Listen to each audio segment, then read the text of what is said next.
Hola a todos nuestros videntes, estamos en un nuevo programa de Ojo por Ojo. Hoy día con un invitado muy especial, Diego Ramírez, autor de El baile de los niños, Brian o El nombre de mi país en llamas, y ayer conocí a Freddie Mercury.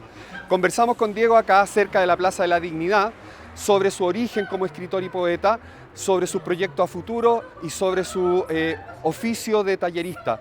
Esto es Ojo por Ojo.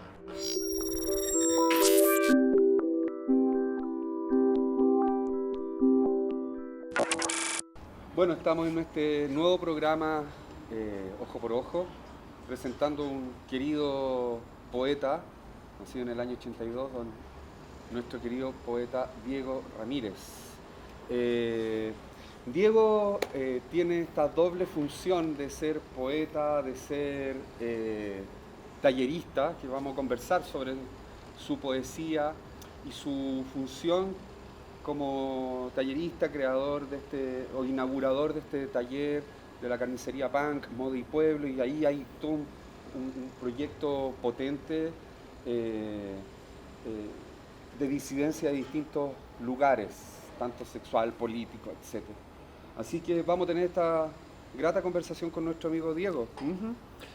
Vamos a partir, digamos, con esta conversa desde sus inicios, cómo Diego construiste tu proyecto de poesía, cómo llegaste, y quiero intervenir quiero incluso a lo mejor dar mi percepción de tu poesía. Es que una de las cosas que yo admiro de tu poesía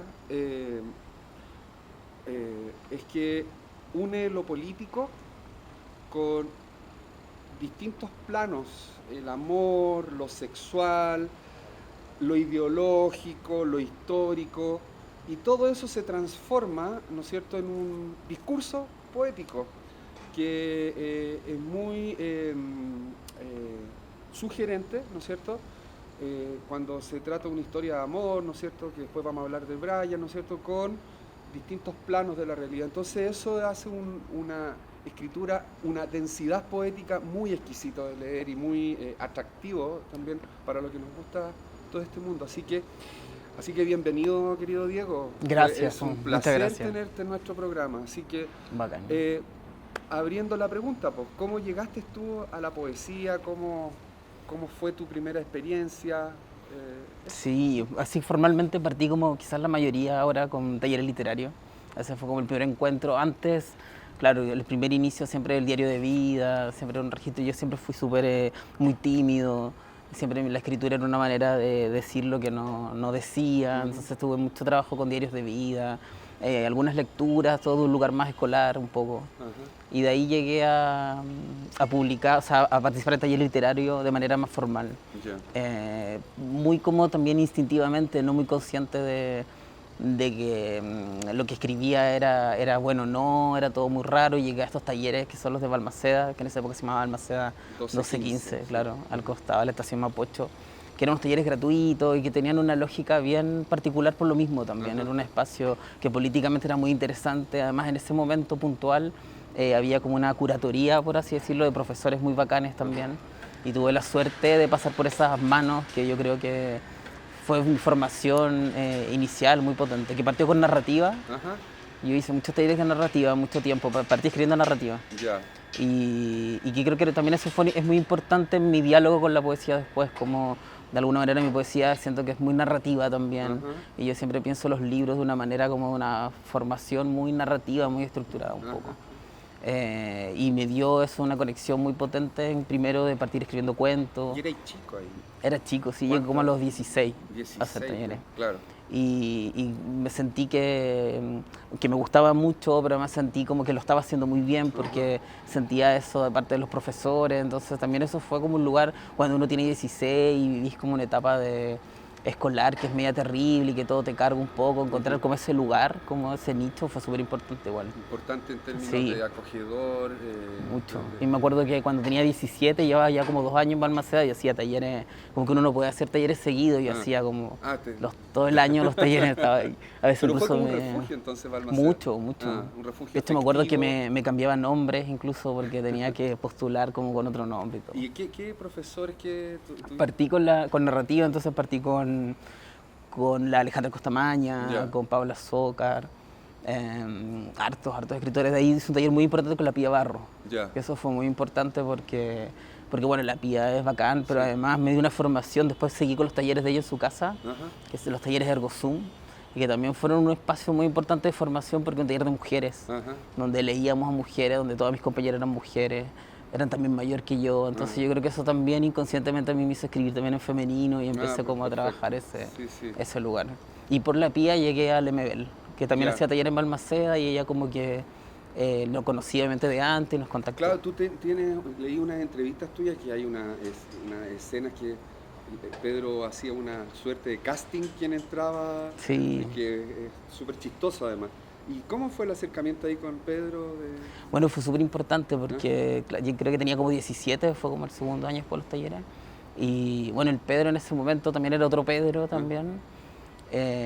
Y fue claro, es maravilloso. Yo siempre lo hablo con los chiquillos más jóvenes, como yo sé cómo se maravillan leyendo a Pedro, y yo pude, porque básicamente el taller era leerlo a él, escuchábamos sus crónicas de la Radio Tierra, y todo se basaba como en él, era como un taller sobre el MBL. Sobre el MBL, por el MBL. Y era hermoso porque en el fondo era aprender a ver las ciudades de él, y eso fue muy bonito, fue muy importante también en una etapa en que uno está como con el tema de la identidad sexual, entonces conocer a un referente como Pedro, que además de ese discurso de género, tiene todo un discurso político, como que también darte cuenta de que no todo era tan vacío como un poco uno lo veía en ese momento, como que también uno podía ser rabioso, también podía ser contestatario. O sea, yo creo que el Pedro siempre ocupa ese lugar. ¿Tú tuviste en paralelo una suerte de vida colegial con vida de Balmaceda 1215? Claro, sí, mucho rato. ¿Pasaste en eso?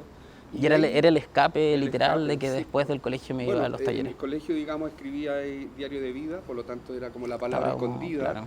Y pasaste a Balmaceda a la palabra pública, por decirlo, ¿no es cierto? Es verdad. Y después es como la etapa de narrativa, pero cuando empezaste a escribir poesía... Yo creo que fue el Pedro, como que de parte de la Pía llegué como que, porque quedar en esta audición igual era un poco difícil, y como que la Pía me dijo, dile que veniste a mi taller, estaba yo como medio armado ahí. Además la audición de Pedro fue así, filas, me acuerdo, en todo Balmaceda, era mucha gente.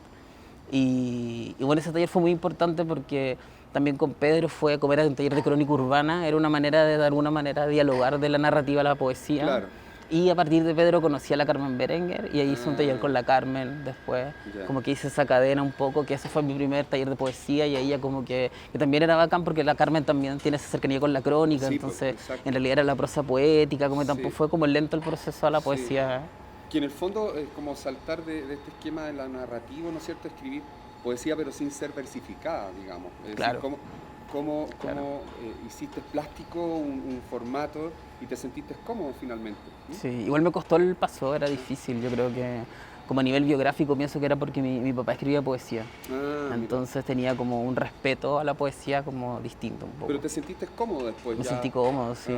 Sí. Y además me pasó que muy chico, cuando tenía 17, me gané el Gabriela Mistral en narrativa. Entonces eso me hacía sentir de que ese era como el lugar y era difícil hacer el tránsito. No fue tan rápido, yo creo que... ¿Y qué fue lo primero que escribiste en poesía? Así como en términos tan formales, me acuerdo que gané un proyecto después también en poesía, en una beca de creación literaria, que se llamaba Tristes Bastardos, y quizás hay un poema que se llama Yo podría ser tu Frida, que es uno de súper antiguos, como de esa época un poco, porque después de la Carmen hizo taller con Sergio Parra, fue como, y ahí como seguía la poesía todo el rato. Ya, perfecto, mira. ¿Cómo será la ciudad allá afuera sin nosotras? Después de tantos años de encierro, después de tantos años esperando cartas de afuera, después de tantos años esperando una mínima carta de ti, después de tantos años sin saber si estás muerta a la orilla de un río o en una casa vacía a las afueras de la ciudad. Bueno, en esta parte, digamos, conversar sobre desde el inicio, ¿no es cierto?, y cómo se fue construyendo el oficio, que es muy importante, el oficio poeta, o el oficio escritor. Entonces, de estos primeros atisbos, ¿no es cierto?, de poemas en Balmaceda 1215, ¿no es cierto?, damos una suerte de salto al gran libro que tú tienes, que es Brian, ¿sí? El nombre de mi país en llamas, que es muy bonito. Cuando estamos acá en la azotea, ¿no es cierto?, estamos para allá hasta la Plaza de la Dignidad, acá está el sector sur de Santiago. Perfectamente podríamos ver llamas acá como una suerte de escenografía, ¿eh? Y leer Brian acá sería espectacular. Brian, ¿cómo se construyó ese libro? Porque, permiso, que después lo vamos a hablar, po. Este es un formato fanzine, ¿no es cierto? Que es también la construcción de los fanzines y la producción de Moda y Pueblo, ¿no es cierto? Que acá está ya aumentado y es un libro, comillas, formal, por decirlo, de editorial, ¿no es cierto? Es verdad. Y tiene este es como el germen que después se transforma, ¿no es cierto?, en este libro, ya con más acabado, si lo queremos decir. Suena raro decir acabado, pero ¿cómo se construye, Brian? Porque parece que fue de a poco. Como digamos, por etapas, sí. Por etapas, sí. Sí, yo creo que partí, bueno, como una historia de amor, entonces parte a partir de Brian como el sujeto amoroso, pero en el fondo también lo que él representaba. Yo sentía que Brian era como todo lo que yo buscaba en ese momento, todo lo que podía decir, cómo podía cruzar un poco, como que de alguna manera venía de una crítica de talleres literarios, un poco sintiendo esta idea de que no podía escribir tanto de amor porque era muy panfletario, ni tampoco lo político porque era muy panfletario. Claro. Entonces mi manera de cruzar eso al extremo era como llevar al extremo esos dos panfletos y exacerbarlo, era un poema de amor así como extremo, pero a la vez también un lugar político extremo, y sentía que ese juego me parecía interesante, pero así como en términos biográficos era literal. Fue una historia de amor en septiembre, fue una historia de amor con este chico que vivía en Maipú. Claro. Tú estabas en el taller, o sea, claro, nos juntábamos en el centro, también está cruzado un poco con la tribu urbana, con lo que era como ir a bailar, a la Blondie, al Teatro Carrera, entre medio. Que, digamos, también para interrumpir un poco la conversa, o sea, también se cataloga dentro de los novísimos, ¿cierto? Como el poeta Pokémon, ¿no es cierto? Claro, era esa época. Era la época de los Pokémon, claro. Teatro Carrera, ¿no es cierto? Claro, que era un lugar también de exceso, de desborde estético, pero también sexual, de muchas cosas. Sí. Y yo sentía que Brian representaba todo eso también desde... como que detrás de toda esa experiencia también era un chico muy triste y muy abandonado, y que en el fondo era como Chile, ¿no? Era como había muchos Brian en el fondo. Y también él no entendía mucho qué pasaba, ¿no? Como que era el resultado de todo eso y como que entre que le daba lata y porque hay una barrica afuera y porque cortaron la luz ahora y como de verdad no sabía por qué era el 29 de marzo, por qué pasaba esto acá en septiembre. Entonces también mi manera desde esa ternura un poco romántica de tener que contarle un poco a él lo que había pasado, sentí que fue un poco la manera de armar el libro, que también era un libro que se supone que íbamos a armar juntos, era también un poco eso. Un proyecto de amor, digamos. Que claro, sí. Pero como un amor rabioso también, rabioso por la política. Sí, porque pasaron hartas cosas en el camino, como que al principio era un libro que íbamos a escribir juntos y como que quedaron una hoja en blanco porque él no siguió escribiendo, porque terminamos en el camino y después viene la rabia de esa ruptura. Y después ya Brian pasó a ser todos esos sujetos amorosos, yo siento un poco, porque también se repetía ese formato, porque era el mismo chico abandonado, que había criado a la abuela, era todo un formato muy reconocido. Brian desnutrido, Brian precarizado, Brian Maipú, Brian Falopa, Brian todos los Brian. Claro, que era alguien en el fondo que nunca pudo ser lo que quería, nunca eligió nada de lo que quería, ¿no? Sentía, era un resultado un poco de un todo también. Que el Brian Soledad, digamos, el Brian que lo vemos en la Plaza de la Dignidad, el Brian Sename. Claro. Que podría ser medio un poco primera línea, Brian. Sí, primera línea. Sí, a pesar de que igual Brian era más niña también, quizás no hubiera estado ahí, pero claro. A lo mejor con otro, otro toque. Otro lugar, sí. Otro lugar. Claro, entonces desde ahí fue ya el inicio, ¿no es cierto?, de este como fanzine, ¿no es cierto? ¿Y cuándo toma ya el libro formal? El libro ya, claro, Y que como parte, como yo creo que al principio montado. la libertad que tenía, bueno, el primer libro que yo hago en esto que se llama Editorial Modo y Pueblo, que armé Claro. yo con mis talleres, pero era como, tenía tanta libertad en hacer este libro bajo mi propia editorial, que fue mi cumpleaños, lo presentó una amiga, y era un libro muy excesivo, el primer libro, de hecho hay otro fanzine antes que ese, Anterior, ya. que es muy grande y que tenía esa época conversiones de Fotolog, fotos, chat virtual, Messenger en esa Sí, época, sí. un montón de información, era un exceso, era como un diario de vida de esa historia de amor con Brian. Y ese libro, que fue muy bonito porque hice muy poco, como que fue el regalo de cumpleaños en la fiesta, empezó a transitar de muchas formas y como que a mí mismo se me escapó un poco el libro. Ok. Y eso fue muy bonito porque, no sé, yo iba a lecturas, leí un poco, se empezó a escribir del libro por ahí, como que empezó a existir el libro como sin existir un poco. Ok. Y en ese proceso yo como que me censuré un poco después porque sentí que ya era muy excesivo lo que había hecho, que era tan íntimo en el fondo. Claro. Y lo transformé en ese otro fanzine intermedio, que es el otro fanzine que se fue moviendo durante mucho tiempo como... Que transformaste el Brian real en un Brian ya imaginario de estos Brian, claro. de lo que hablamos, ¿no es cierto? Y de ahí, en el fondo, yo creo que escribo muy así también, como muy, entre muy desordenado, muy desbordado, como que todos los libros van cambiando mucho. Entonces, por ejemplo, el tercer Brian, que es el libro formal que hice en Seibo, claro, ahí hay textos que no están en esa primera versión gigante, claro. Como que también, por mil razones, porque ya no tenía tanto sentido la cosa virtual, en esa época sí, pero hoy día ya era casi un lugar común poner un chat, claro. Como que había temas de esa decisión, pero también porque sentí que el Brian tenía que crecer en esa época, como que creo que pasaron como 10 años más o menos entre un Brian y el otro. O sea, entonces, el Brian final fue a partir de dos Brian anteriores. Sí, por eso es más largo el libro. Entonces era más pegoteo de cosas. Era, ¿no? sí, era bien excesivo, era muy, casi como publicar mi fotolog. Ya, perfecto. Y después había muchas más fotos de Brian, como que de ahí yo fui como ordenando esto. Oye, Diego, bueno, darle saludo a nuestra Eugenia, querida Eugenia, que publicó el libro, gran trabajo, ¿no es cierto? Sí. Nuestra querida Eugenia. Sí, porque además me esperó mucho, yo soy terrible con... Y ella es un amor, así que sí, me ayudó mucho todas a las hacer ese libro. intermedias. Bueno. Me llama la atención el modo de cómo escribiste Brian excesivo, Brian más formal y Brian finalmente de este libro, ¿no es cierto? Que también quizás, no sé, intuyo, puede ser hasta como una metodología de trabajo de Diego tallerista. Entonces no sé cómo tú trabajas, pasamos a este otro ámbito, digamos, claro. de los talleres de Moda y Pueblo, ¿no es cierto? ¿Cómo es el profe Diego, comillas, ¿no es cierto? Como metodológicamente hablando. Tú tuviste grandes profesores, ¿no es cierto?, en Balmaceda, y ahora estás tú en ese rol que quizás se parece mucho a cómo hiciste Brian también en la artesanía, digamos, de la escritura, ¿no? Sí, yo creo que me gusta mucho esa idea de los libros no acabados, de que sea algo que uno no puede controlar, que tiene que ver también con la libertad de esa escritura, ¿no? Como de que sea un libro que se despliega siempre de muchas formas. Entonces, ¿la edición cómo lo hacen ahí?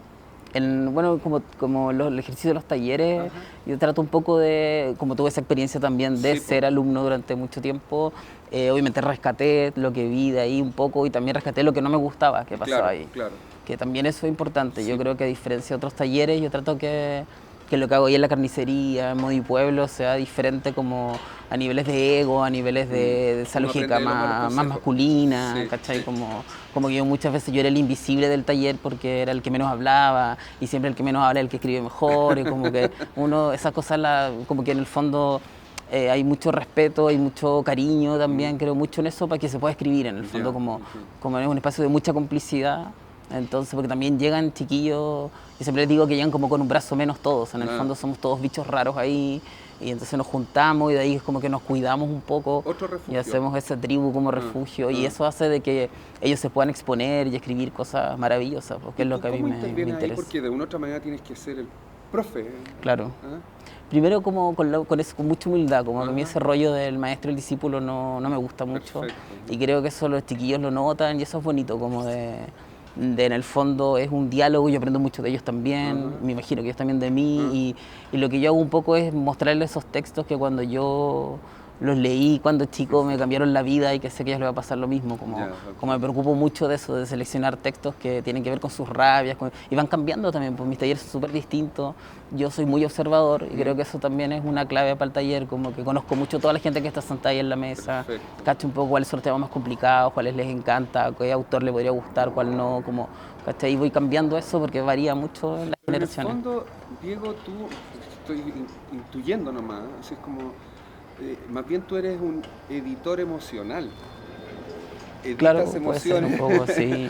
porque lo veo también como lo hiciste con Brian, editaste emocionalmente un texto excesivo, desbordado, como tú decías, y a llegar a un libro que obviamente está la política del texto, está todas estas cosas así que a los que nos gusta estudiar literatura y al rato nos ponemos fome son las cosas que nos encantan. Claro, es decir, tú editas tu corazón un rato y eso después lo transformas. Trato de hacer eso, sí. ¿Ah? Sí, ¿Y es lo creo que que es tú muy haces importante. con Es la importante porque en el fondo es la única manera de correr riesgos de verdad, ¿cachai? Como que me interesa mucho que se entienda eso en los talleres, de que cada chiquillo cuando arma un libro personal, que yo también me siento muy parte de esos libros. De Sí, hecho, muchos amigos me dicen como tú dejaste de escribir por los talleres porque hay algo de mí en esos libros que se van también publicando vas ahí también. escribiendo. Ah, sí, Y así en todo, desde el título, desde me gusta estar hasta el epígrafe, como que no ajá. solo es una pega, también es un trabajo además muy colectivo que hacemos Sí, entre todos. mira, y Y todos eso se leen y todos van... hacemos trabajos, claro, de lectura. Qué buena, qué Y eso buena. es súper potente porque han salido cosas muy bellas ahí, pues yo creo que por lo mismo, como que asuman de que lo tienen que perder todo, que no van a ganar nada. Ajá, El mismo hecho de que hagamos libro en fotocopia, creo que eso es el clave corchete. para entender esto no de una forma tan masculina y ganadora y Mm, como que en el fondo el libro no le importa a nadie. claro, ¿Cachai? Como que también eso como que me parece muy bonito políticamente también, sí. como de dar vuelta un poco a esa idea de la escritura como un lugar como del bate así elegido, Claro, el ¿cachai? señor poeta. Claro. El señor poeta. Que en el fondo, decir también que la carnicería punk es un proyecto que ahora cumplió 11 años, Sí, o ¿no sea, es cierto? No es menor los 11 años, es decir, ahí han salido varios poetas, ¿no es cierto? Pero también es un proyecto, también es un refugio que tú estás construyendo, ¿no es cierto? Para otros refugiados, ¿no es cierto? Que tiene que ver con un tema político, de disidencia sexual, tiene como un nicho bien claro, la carnicería y sí. obviamente Modo y Pueblo. Entonces, eso no sé cómo tú lo decidiste de esa manera, es como una suerte de principio constitutivo del taller. ¿Cómo Sí, cuando partió tenía que ver con que era un espacio que yo sentía que no existía un poco, Ajá. que fue mi experiencia cuando yo escribí mi primer libro, El baile de los niños, que era un texto muy desde la tribu urbana. Que salió este año? Yo era muy tribu urbana también, Claro. entonces yo era muy me sentía muy incómodo en ese espacio de la escritura. Ajá. La gente me hacía sentir muy incómodo con mi tipo de escritura, con los referentes que yo usaba, hasta cómo yo me vestía. De hecho, me acuerdo que una vez en una lectura poética, un chiquillo, uno de los poetas que organizaba, porque yo era muy gótico, muy dark y muy disfrazado, y me dijo de que esto era una lectura de poesía en un desfile de moda por mi atuendo. Y yo creo que de ahí vino un poco lo de Modo y Pueblo también, como Sí. una manera de decir, bueno, esto también es poesía, también podemos hacer un libro con Britney en la portada, Claro, de contextos exacto. mucho más políticos de lo que ellos podrían Salió de escribir. ahí Como... porque Fito Páez tiene un disco Bueno, muy es una bueno. cita al disco Fito Páez, que Ah, es una portada de la de Susana la Susana Jiménez. Jiménez, Sí. claro. Es una cita a él y porque resume muy bien eso, pues Ah, como siento yo de que mi vida es muy Modo y Pueblo, en el fondo como poder mezclar esto que no se puede mezclar, que lo vuelve a la vez como políticamente incorrecto, quizás un sí. poco como Brian, como porque esta historia de amor excesiva con un niño, además en ese contexto como y gay, y como si además estoy hablando de, no sé, derecho humano y memoria, y como cruzar Claro, esa cosa que no cruzar, se claro. puede técnicamente.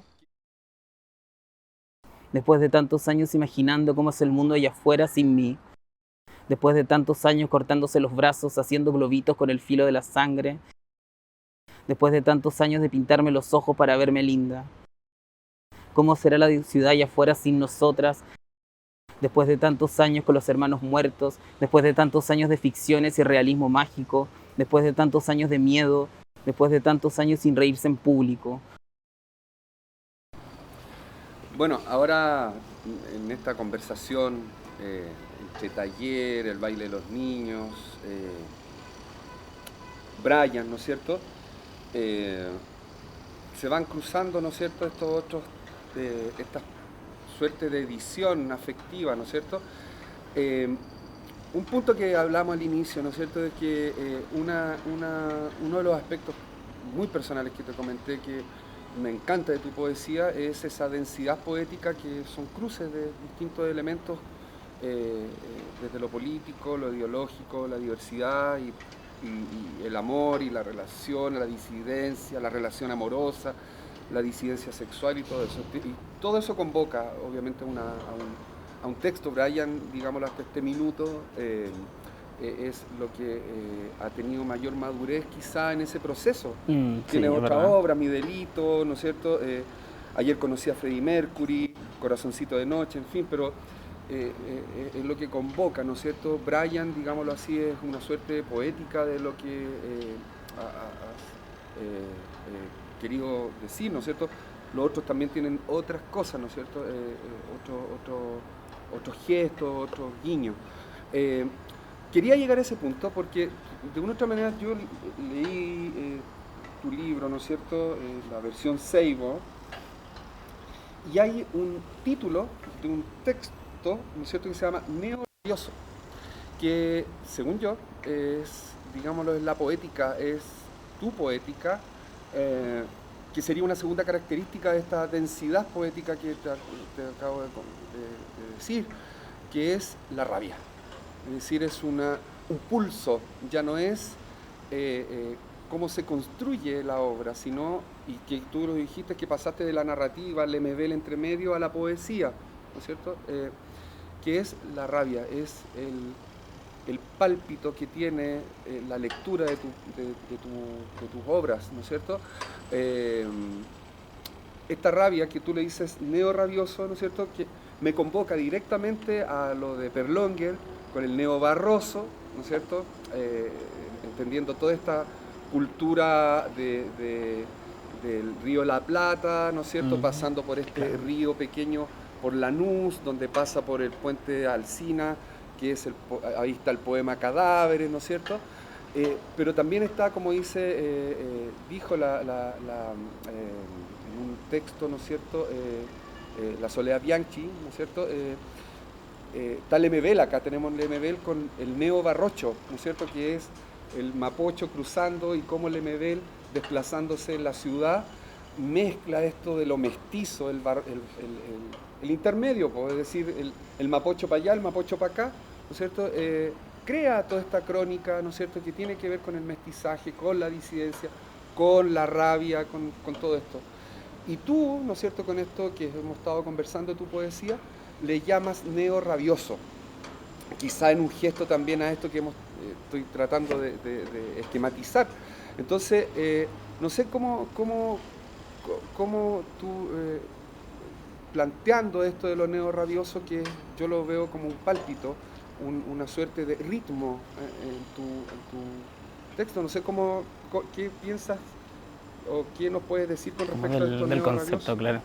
Sí, tiene mucho sentido porque son mis referentes también. Todos esos autores que mencionas son referentes, son de alguna manera el camino a ese neo-rabioso, que, bueno, parte de la idea del neo-barroco también, Claro. de tener esas lecturas fundamentales, Sardú, Lezama, Reinaldo Arena, y cómo de ahí uno va a este cruce más latinoamericano de acá. Bueno, yo conocí a Perlonger por Pedro, de hecho, Pedro me presentó Cadáveres, los primeros textos de Perlonger, y claro, viene esta versión bueno, que Pedro es también un referente muy importante. Yo creo que para cualquier escritura homosexual en Chile, Pedro es todo, ¿no? Sí. Es el cielo entero. Entonces, no solo lo que lo pude conocer personalmente en el taller, que además fue un taller que significó mucho para mí biográficamente, pero además creo que fue el único taller que hizo Pedro. Entonces, durante mucho tiempo, yo creo que nadie más siguió escribiendo, parece que solo yo. Entonces yo fui Dieguito desde siempre, nunca crecí para él, y como que toda la vida me presentaba como él era alumno de mi taller, claro. Como que para él era como algo muy importante porque era su único taller. Sí. Y hicimos un libro final que se llama Corrupción de Menores, me acuerdo, que éramos todos menores además. Y muy Pedro. Sí. Y entonces, como además de ese cariño afectivo, también Pedro es un referente importantísimo de todos esos cruces también. Y también tiene que ver con esa versión como del neo-barroco como a la chilena un poco. Que como yo decía, lo más que aprendí con Pedro fue como mirar la ciudad, o qué lugares de la ciudad mirar en el fondo, claro. Como mirar más debajo del puente que arriba del puente. Afinó el ojo. Claro, como aprender a mirar debajo de la cama y no Sí. escribir como esos como Sí, sí. rincones, esa oscuridad, esos lugares que también tenían que ver con mi cercanía también. Pues, Claro. como me acuerdo que en la audición el Pedro, cuando le dije dónde vivía, me decía, bueno, yo vivo al frente, y hablábamos como de la Panamericana y de la pasarela, que él vivía al otro lado y al lado de acá. Entonces eran lugares reconocidos, eran como en las mismas calles, eran los Pero estamos mismos hablando lugares. de Gran Avenida Panamericana. En Panamericana, sí. Exacto. Y entonces teníamos una cercanía también ahí, muchos cruces también. Ujú. Y de ahí surge esta idea del neorrabioso. Ese texto puntual parte a partir de una invitación que me hicieron, me acuerdo, los chicos de la CUTS, hace tiempo, un congreso que se llamaba Por un feminismo sin mujeres, que fue súper polémico en ese momento, y había muchos críticos. Entonces yo como que, ¿qué voy a hacer aquí entre medio de la teoría? Me invitaban como un poco como poeta, entonces escribí un texto como un poco como enojado también, como un poco respondiéndole a todos ellos. Ustedes finalmente nos necesitan, es que escriban de nuestros riesgos y somos nosotros los que nos estamos muriendo como en el camino. Como que estaba un poco esa rabia también un poco. Y después ese texto, que es como un texto como que un poco como una especie de ensayo, terminó a partir de una antología de neobarroco que estaba armando Roberto Echavarren. De ahí como que ese texto se fue convirtiendo en esto, en neorrabioso. Fue como una manera claro, pasa a ser un poco a ratos un arte poética. Siento que resume como muchos temas ahí. Como... Sí, es como una declaración de principios también, tiene todo eso. Es que yo veo que la rabia es la amalgama de todos estos temas que hemos estado diciendo, es decir, es el ritmo que le va poniendo a la escritura tuya, la rabia. Es decir, ¿cómo tú podrías definir la rabia? La rabia desde tu escritura, es decir, ¿rabia a qué? Claro.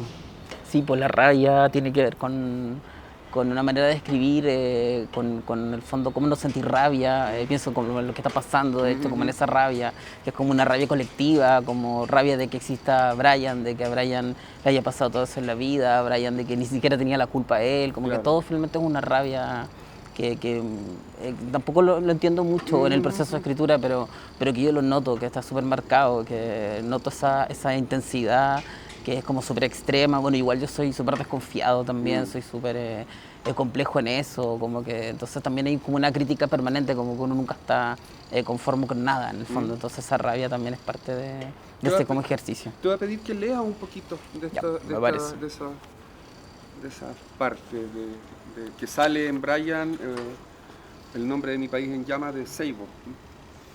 El riesgo es también una posibilidad y la esperanza. Somos cuerpos heroicos que han sobrevivido a todas esas cicatrices de frío venéreo. Los chicos jóvenes bailan otras técnicas que portan en sus cuerpos desvalidos. Toda una distancia considerable, y de eso se trata finalmente, de las distancias que representamos de ese control. Es como la escritura y la academia, es como la teoría y sus dominaciones, que al escribirnos, registrarnos o mirarnos ya nos corta las alas salvajes. Ellos nos exigen que escribamos de la experiencia interior, que expandamos el límite entre arte y vida, que demos material teórico, cita bibliográfica. Les encanta que asumamos riesgos y provocaciones por todas esas cosas que ellos no vivirán jamás. Entonces los lastimados somos nosotras, a la otra orilla del río, mientras ellos, los correctos, nos miran de lejos como nos cuelga la pena y la enfermedad.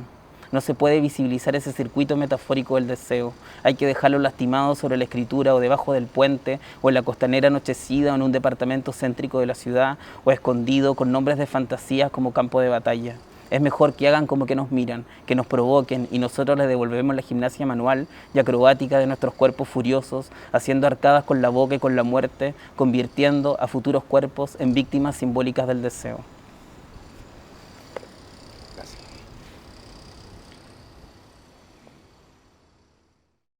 ¿Cómo será la ciudad allá afuera sin nosotras? ¿Cómo será la historia de Chile sin nosotras? ¿Cómo serán las historias no oficiales sin nosotras? ¿Dónde nos dejarán escribir nuestros nombres? ¿Dónde nos escondieron que hay tanto, tanto que no nos damos cuenta?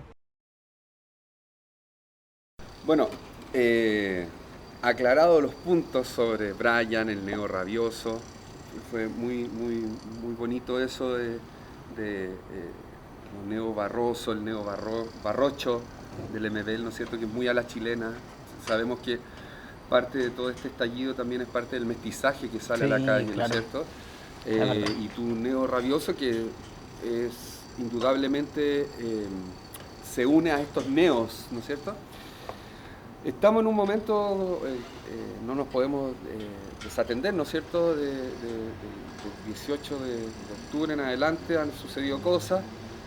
Hablar de tus proyectos a futuro, ¿no es cierto? Que por toda esta contingencia, ¿no es cierto?, han habido bloqueos de tus talleres, ¿no es cierto?, de tu obra, que creo estaba lo de Freddie Mercury, ¿no es cierto?, en ciernes, y bueno, por todo esto también han habido que suspender o más bien desplazar tiempos, ¿no es cierto? Sí, es verdad. Encontrar un momento. Sí. Pero se mueven también claro, nuestra se mueven las necesidades, también se mueven las formas de escritura. Claro. O sea, todo ha girado, ha cambiado, Sí, todo ha estado en llamas. Cabeza abajo sí. todo esto, ¿no? Y eso ha sido bonito igual. Yo siento que por lo menos del nivel con los chiquillos de los talleres, claro, a mí me pasa que tengo que suspender talleres porque quieren estar en la marcha, o sea, Claro, es literal. Entonces, claro. también eso es bello, también es otra manera de escribir. Claro, hemos cambiado algunos proyectos en el camino. Que son tus temas futuros, digamos, ¿no? Claro, porque en el fondo sus libros también cambian un poco, que son los proyectos que hacemos al finalizar un taller. Hemos replanteado esto, ¿no? Como que al principio hice texto, los hice trabajar mucho del lugar político, pero también noté que en un momento estaban un poco cansados y como también era lindo volver a lo micropolítico y que era un poco lo mismo. Como en el fondo nos dimos cuenta de que todo lo que hiciéramos o dijéramos desde ese lugar siempre fue político, como que nunca, porque también nos planteábamos como no será muy rebuscado ahora estar escribiendo de ello, era como, pero si siempre escribimos de esto, ¿cachai? Pero como son decisiones colectivas esas. Eran decisiones colectivas y bueno, y va cambiando porque también respetamos mucho como los distintos talleres que hago. Por ejemplo, tengo un taller que es muy interesante, que es solo de escritura de género, donde hay chicos gay, lesbianas, tengo 3 compañeros trans. Es muy bonito lo que pasa ahí y ellos, claro, ya de antes venían trabajando esta idea. Vamos a hacer un libro que se llama Dios te salve marica, que es como la recopilación de todos estos textos. Entonces, pero es una antología.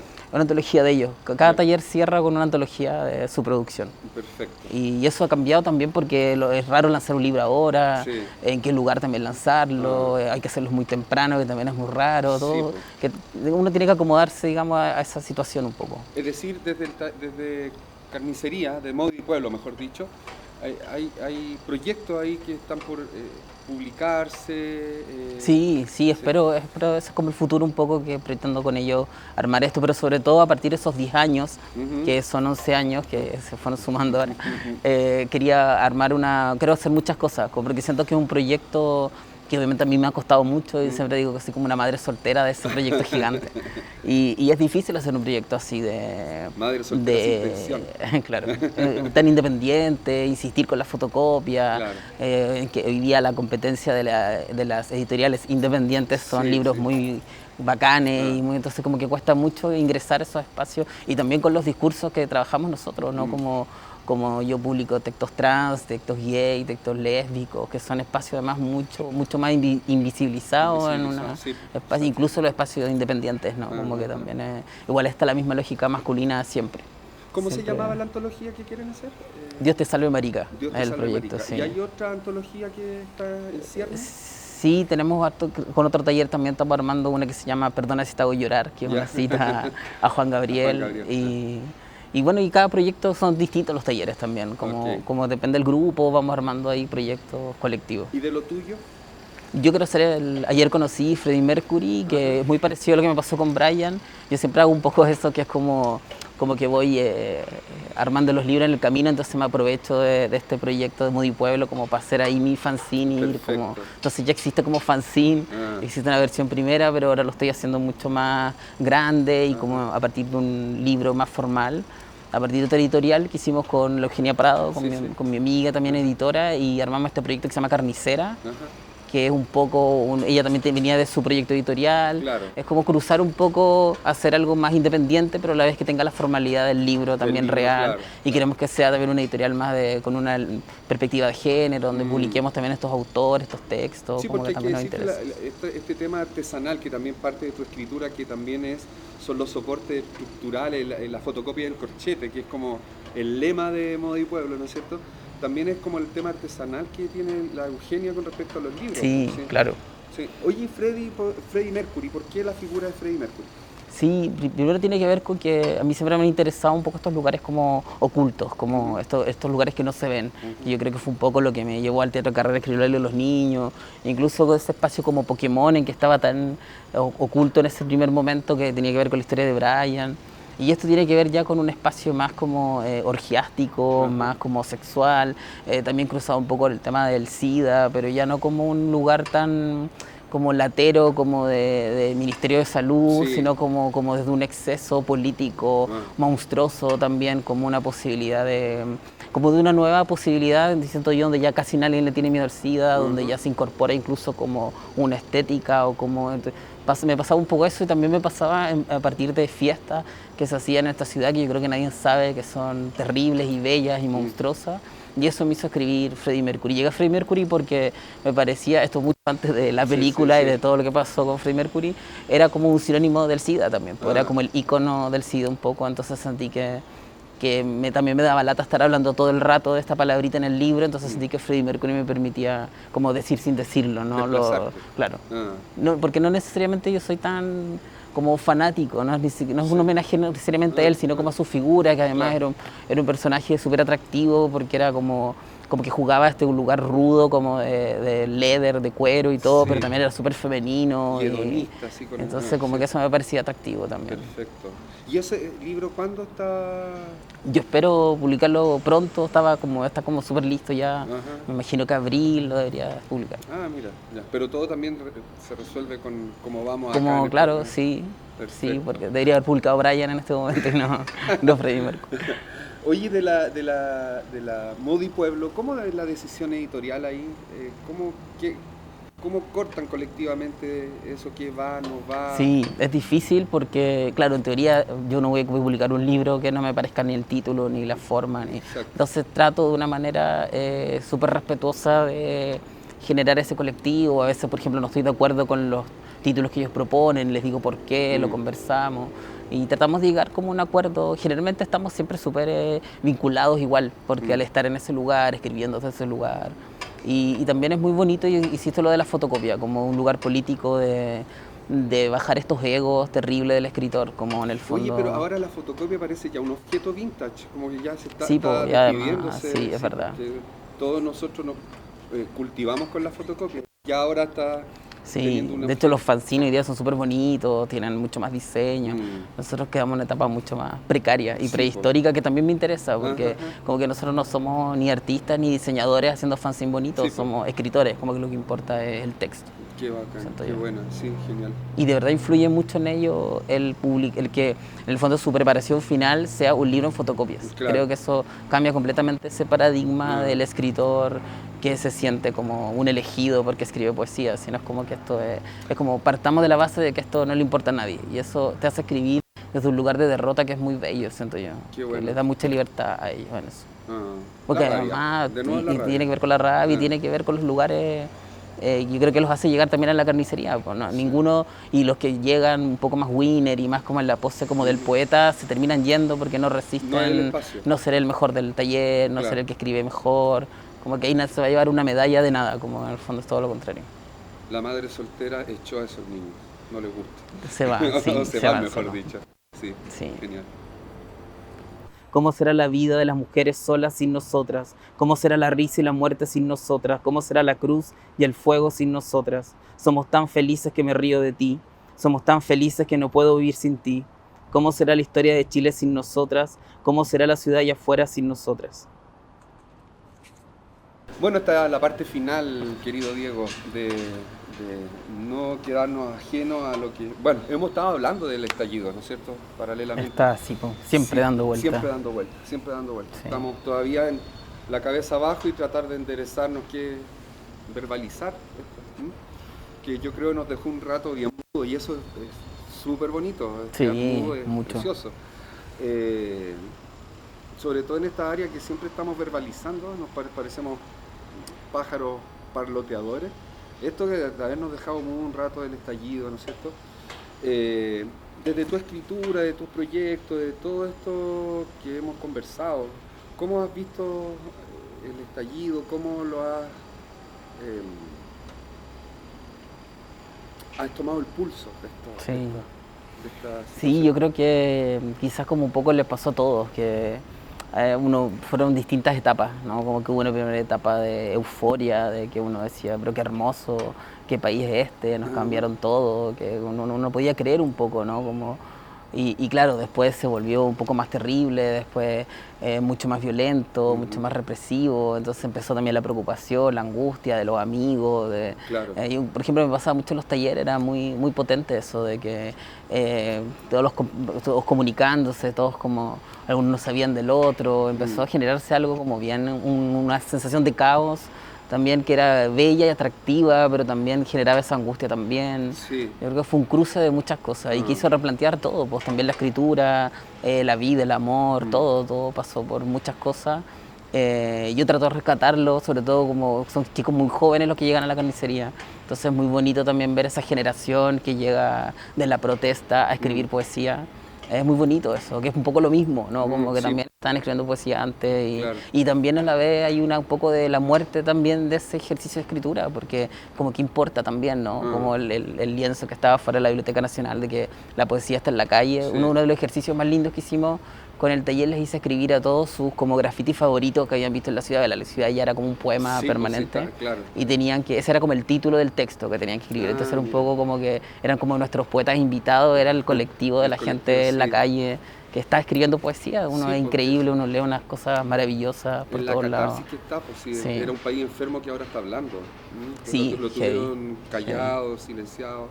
Y ahora está hablando. Y eso es bello, es potente. Como que uno dice que, ¿por qué voy a estar escribiendo ahora? O sea, ¿por qué escribir un poema si salgo a la calle y está el poema ahí? Como, ¿cachai? Yo creo que también eso es interesante, pero también tiene que ver con volver a esos espacios más micropolíticos, con lo biográfico. Yo creo que también ese mismo estallido hizo que uno se volviera como...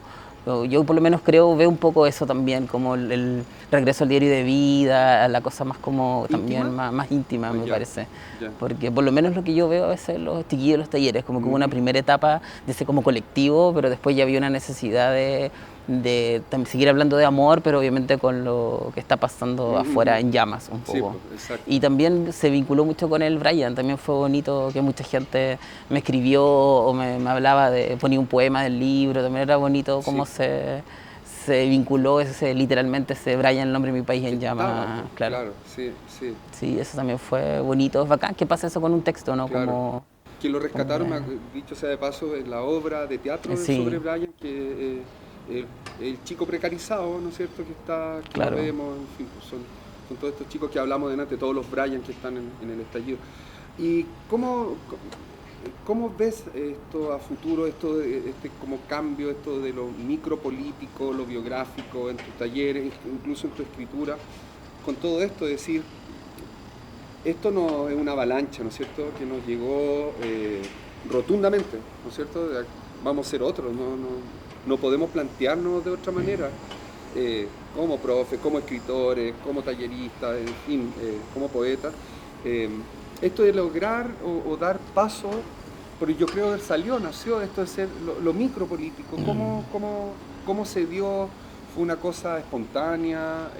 ¿Cómo fue eso, de llegar a lo micropolítico? Sí, yo creo que como que me di cuenta que ese espacio micropolítico era realmente mucho más político que lo político. Como que me di cuenta de que, por ejemplo, si yo publicaba mi diario de vida o mi conversación de WhatsApp con alguien, era mucho más potente a nivel de riesgo, a nivel de mil cosas, de valentía o incluso de verdad que había en la escritura. Mucho más que hablando de un espacio mucho más ordenadito y mucho más formal, pensando como en el libro que iba a publicar, ¿no? Sino como que siento que hay ese espacio entre el espacio íntimo, ¿no? Y pienso como ese espacio público muy como del libro formal y la editorial y como cuando los poetas hablan de sus libros inéditos y como de la industria del libro tal, sino solo más de una escritura mucho más como el graffiti de la calle en el fondo. Yo eso lo siento así de micropolítico incluso, como un recado, son textos anónimos de partida. Y eso ningún poeta lo soportaría, es muy lindo eso también, como nadie necesita poner la firma de nada, son textos que están ahí dando vueltas para todos, escrito por todos, como también eso es muy bonito, incluso como un cadáver exquisito. Sí, eso es muy bello, sí. Sí, qué genial. Entonces, lo micropolítico es de una otra manera un modo de entender lo que está sucediendo en el estallido, digamos. Yo siento un poco, porque también tiene que ver claro, es muy colectivo, pero también es un colectivo porque nos estamos viendo entre todos a la vez, como que también estamos como reconociéndonos a todos nos está pasando lo mismo, estamos todos en la misma, como que también lo que pasa en la Plaza de la Dignidad tiene Sí. que ver con eso, ¿no? Como, como el Es Año matar la Nuevo. política y que viva lo político. Matar la Sí, política, como un cruce esa cosa. de la manera más, claro, Sí, como sí, sí, formal. Porque sí. también es bonito sentir que estamos todos en la misma, ¿no? Con Ajá, gente que no te conocís, pero estamos claro. todos en la misma, Ajá. arrancando los pacos de la misma manera, cuidándonos de la misma manera. Y ser un colectivo muy bonito, como Sí. mucho más íntimo. Ujú. Yo lo he escuchado de los niños en los talleres, que se han enamorado, han conocido más amigos, Sí, porque po, también hay un colectivo exacto. ahí muy bonito. Porque también lo micropolítico te une desde el anonimato, ¿o no? Claro. Te hace ser cómplice en el anonimato. Y eso, obviamente, la complicidad con la rabia de nuevo, ¿no es cierto? Con el amor, con la disidencia, con todo lo que hemos Sí, conversado. es verdad. Obviamente, Y desaparece ese ego como del líder, ¿no? Como que claro.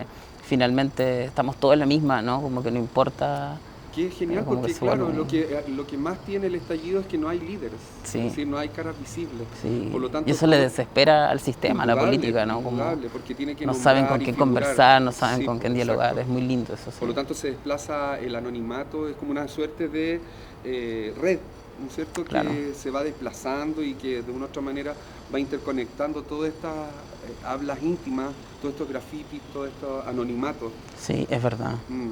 Es muy bonito, es como por mí, por todos mis compañeros, Claro. como que está súper... sí, es muy bonito. Qué genial, bien.